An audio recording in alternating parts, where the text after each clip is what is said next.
I've been working my way through the book of Job, and we're in chapter 38. I've been looking at God's speeches to Job, working from the Hebrew text with grammatical analysis and commentary. We have looked at how God has intervened and asked Job some questions. What did Job know? What did you know, Job, about creation? He asked. Furthermore, who controls the waters, the primeval waters? And then, Job, who ordained the morning when it comes out and shines and then goes back to its home? Can you track that? And then he asked Job, have you penetrated into the depths of sea and earth?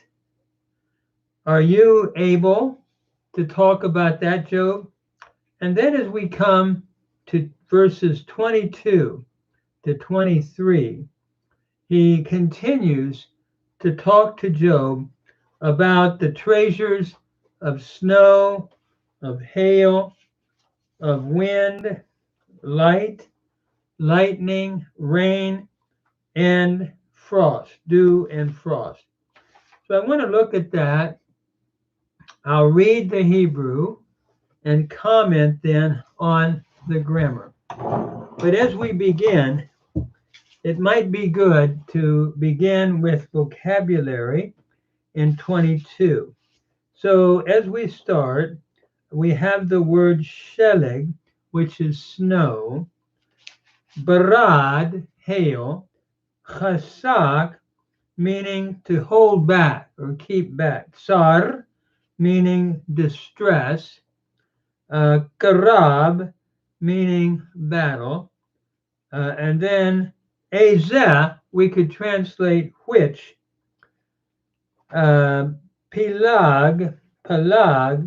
meaning to split, shetef is the word flood, tehala, meaning conduit, chaziz, lightning flash, and then matar, to rain.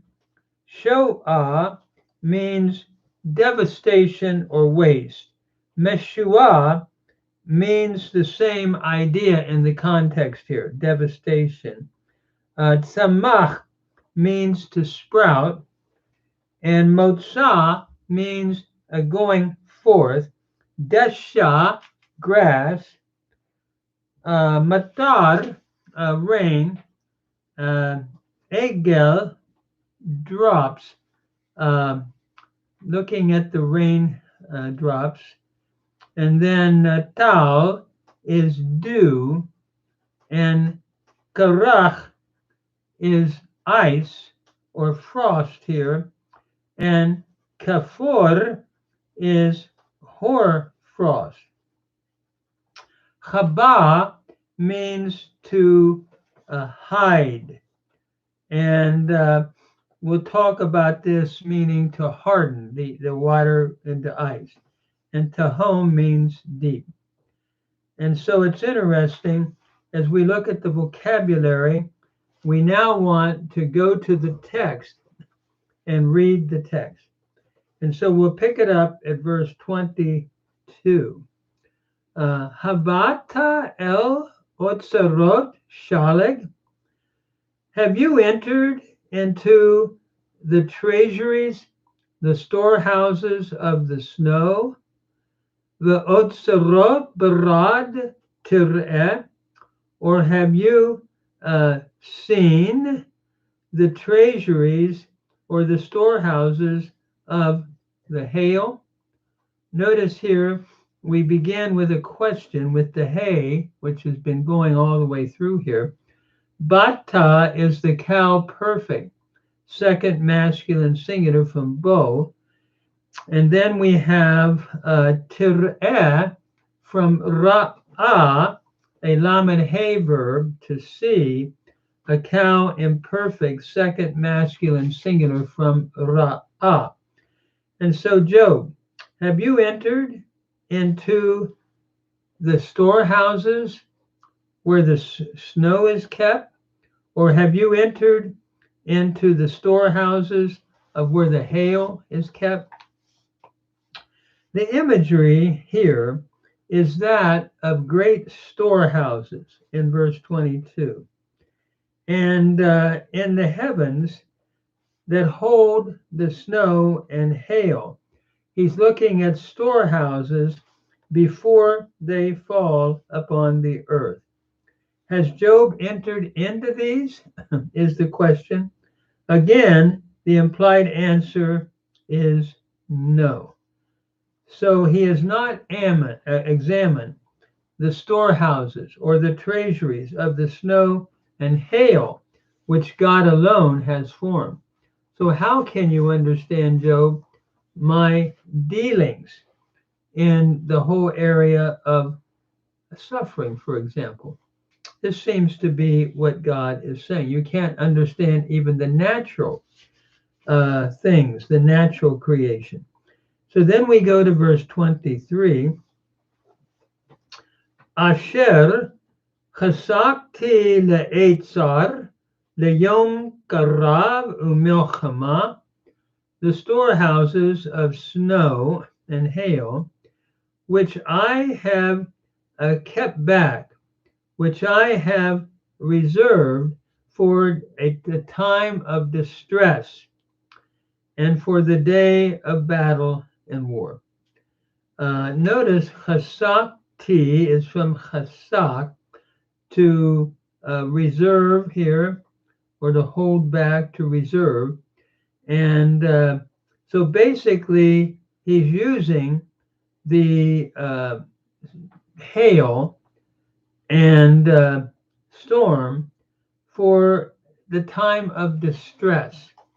As I looked at this particular verse, it is such snow and hail then that God not only sovereignly creates, but reserves and uses, Job is saying, or the author of Job, in the day of battle and war. God thus uses such physical means of chastening nations and individuals. Some examples in the Hebrew Bible of that would be Exodus 9:18, verses 23 to 25 in the plagues of Egypt, Joshua 10:11, Revelation 16:21, Isaiah 28:17, Psalm 18:12 to 13, and Haggai 2:17.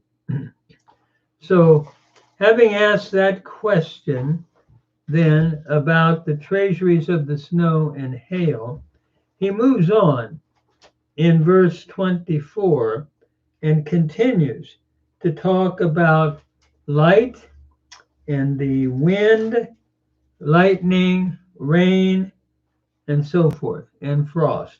Notice as we read on, verse 24. Ezeh haderek yechalek or, yafetz kadim ale aretz. Which way is light parted or divided? Or the east wind that scatters upon the earth? Notice here we have yechalek from chalak, meaning to depart or to part. Here we have a hifil imperative, third masculine singular from chalak, to part. And then in the next phrase, yafetz kadim, or the east wind is scattered upon the earth. Notice yafetz is from fotz, to scatter. It's a middle weak verb, a cow, imperfect, third masculine singular from phos. So, or the east wind. The east wind here, probably speaking of the sirocco wind that came from the east and scattered upon the earth. So, what is the way that the light is parted?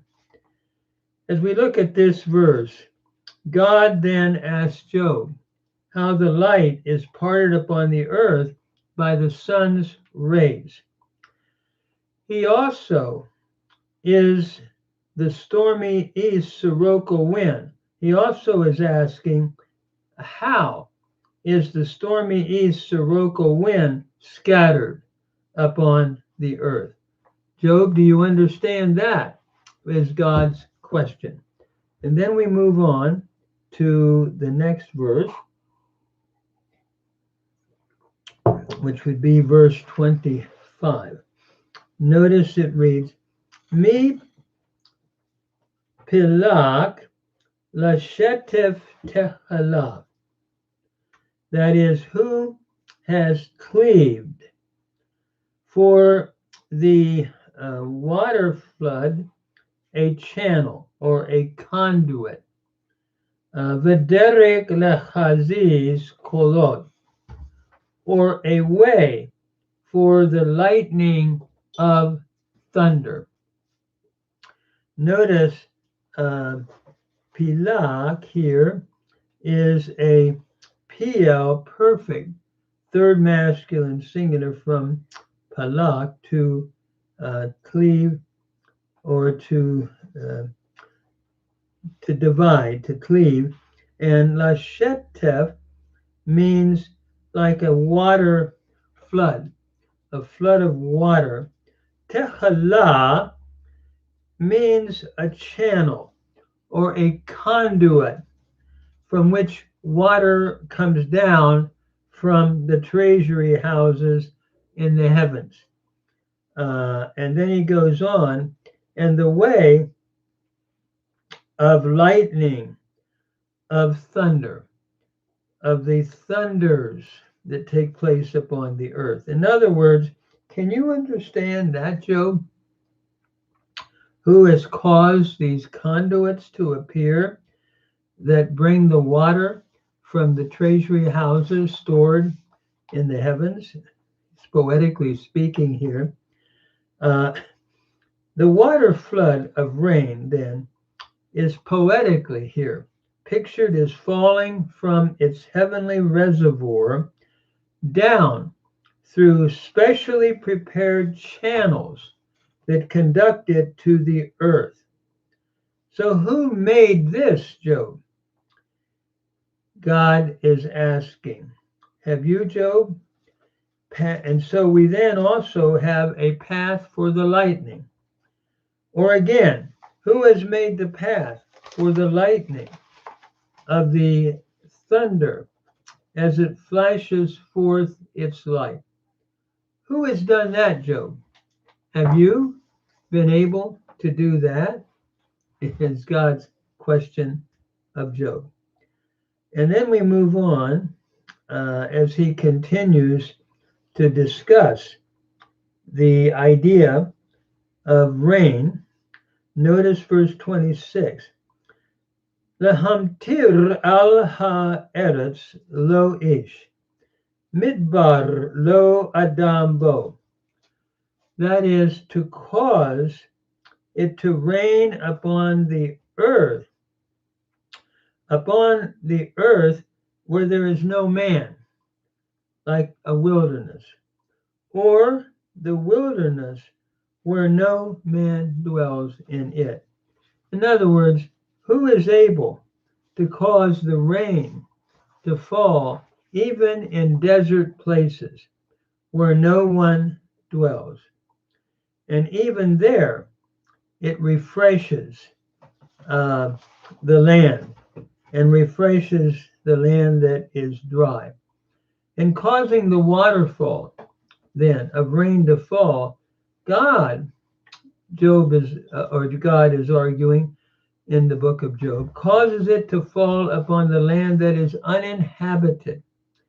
It falls in the wilderness where there is no man. And so who causes that to happen? And God's even refreshing of that, I think, is the thought of that land that is desolate and like a wilderness. And then we move on to verse 27 as the text continues. Lehasbia sho'ah u'mesho'ah ulehatzmiach motza desha. That is, causing the waterfalls to fall to satisfy the desolate, and we could say meshu'ah, the waste land. In other words, we're still looking at the desolate land that needs the waterfall of rain. So who is able to cause that, Job? Only God. Can you cause that? I think is God's question here of Job. Ulehatzmiach motza desha, to cause to spring forth the coming forth of grass, or the bringing forth of grass. Who is able to cause that to happen? Lehaspia is from sabah, to satisfy. Notice it's a hifil infinitive construct here with your hey prefix and your ai thematic vowel pattern. So to satisfy the desolate and mesho'ah. And I would understand mesho'ah here to mean like the waste, the desolate, and the waste place. It is interesting, meshu'ah means devastation can be, it's like noise, but it can have the meaning of devastation or a storm. And I would render it here the land of devastation, where you don't have life. And who is able to satisfy that land? Only God, with rain. Ulehatzmiach motza desha, to cause to come forth, we could say the bringing forth of grass. And here we might even say the bud of grass. Who is able to cause that to happen? The place of going forth, or of issuing forth of grass. Who's able to make that happen, Job? Only God. And again, we look at this, the rain then comes to the uninhabited area where there is no man. And with the rain, then the desert, desolate and waste, is refreshed, and the growing places of grass then are able to spring forth and to grow. As we come to verse 28, this will be interesting, where God will ask, does the rain have a father? Notice verse 28. Hayesh lematar av umi hulid egle tal. Is there for the rain a father? Is there a father for the rain? Or who has given birth or begotten? And I'm going to render egle tal to be drops of dew. Who has brought forth drops of dew? Here we have a plural noun in construct with tal. And holid is from yalad. It's a it's a hifil perfect third masculine singular from yalad. That is, who has begotten. given birth, as it were, to the drops of dew. What a beautiful imagery here that the book of Job is letting us see here. And holad is from the root yalad, to bring forth. It's originally a pei vav verb, valad, and when you put it with the hey, historically, so to speak, in a historical Hebrew grammatical development, how lead became holy. The a vav, the aw, changed to a long holem vav in this hifil perfect form. So who has begotten the drops of dew? What an interesting picture here. God is the father of the dewdrops. And so in verse 28, then, does the rain have a father? Seems to be the question. Or who has brought forth the dew? Yahweh asked Job. And I think the point is certainly not Job or another human agent. Only the Lord has done that. So then we come to verse 29. Mibeten mi yatsa ha-karach uchafor shamayim mi yelado. That is, from the womb, who brought forth the ice? What another interesting picture here. Who brought forth the ice from the womb? Or the chafor, the hoar frost of heaven, who gave birth to it? Yelada. Interesting, from the womb, who yatsa brought forth the ice. Yatsa, again, is a cow perfect third masculine singular from yatsa. And the hoar frost was interesting. I was struggling, and it was sort of silly of me. I was struggling with chafor and hoar frost, Hoar. And I thought, well, what is that speaking about? And so I asked my wife Janet, and she instructed me that it has to do with white. And I thought, oh yeah, I mean, as we get older, our hair gets white, for example. And so the hoar frost, we could render this the white frost of heaven. Who has given birth to it? Yelado is from yalad, to give birth. It's a cow perfect third masculine singular followed by o, the pronominal suffix third masculine singular. So what a beautiful poetic imagery here. The thought is, who is the mother?